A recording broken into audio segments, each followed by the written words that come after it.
ڈیرہ کی ہردل عزیز شخصیت ضلعی جنرل سیکرٹری پاکستان پیپلز پارٹی چودھری حنیف المعروف پیپا ایڈوکیٹ آہوں اور سسکیوں کے ساتھ سپرد خاک۔ محکمہ ایکسائز کا فینسی نمبر پلیٹوں کے خلاف شہر کے مختلف مقامات پر کریک ڈاؤن جاری۔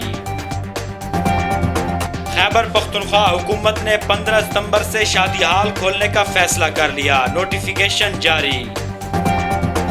ڈیرہ اسماعیل خان میں بجلی کی لوڈ شیڈنگ، ٹرپنگ اور ناجائز جرمانوں نے عوام کی زندگی اجیرن کر دی۔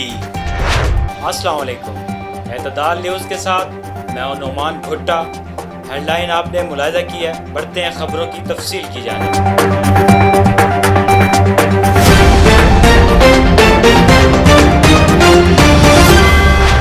ڈیرہ اسماعیل خان کی ہردل عزیز شخصیت ضلعی جنرل سیکرٹری پاکستان پیپلز پارٹی چودھری حنیف المعروف پیپا بھائی طویل علالت کے بعد گزشتہ روز پشاور میں انتقال کر گئے تھے، جن کو آج دوپہر 3 بجے نماز جنازہ کے بعد اپنے آبائی قبرستان میں سپرد خاک کر دیا ہے۔ نماز جنازہ میں سیاسی اور سماجی شخصیات سمیت کثیر تعداد میں عوام نے شرکت کی ہے۔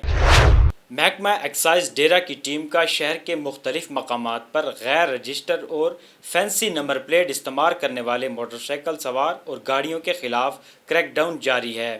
متعدد موٹر سائیکل اور گاڑیوں کو چلان، فینسی نمبر پلیٹ استعمال پر 5,000 روپے جبکہ بغیر رجسٹریشن کے 15,000 روپے تک جرمانے عائد کیے گئے ہیں۔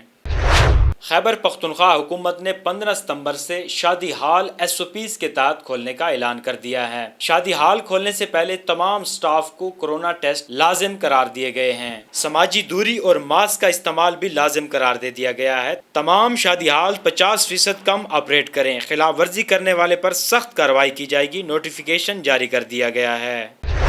ڈیرہ اسماعیل خان میں بجلی کی غیر اعلانیہ لوڈ شیڈنگ، ٹرپنگ اور ناجائز جرمانوں نے عوام کی زندگی اجیرن کر دی ہے۔ پیسکو افسران کی تبدیلیاں بھی عوام کی داد رسی نہ کر سکی۔ پیسکو کے رویے سے عوام ذہنی اذیت سے گزر رہے ہیں۔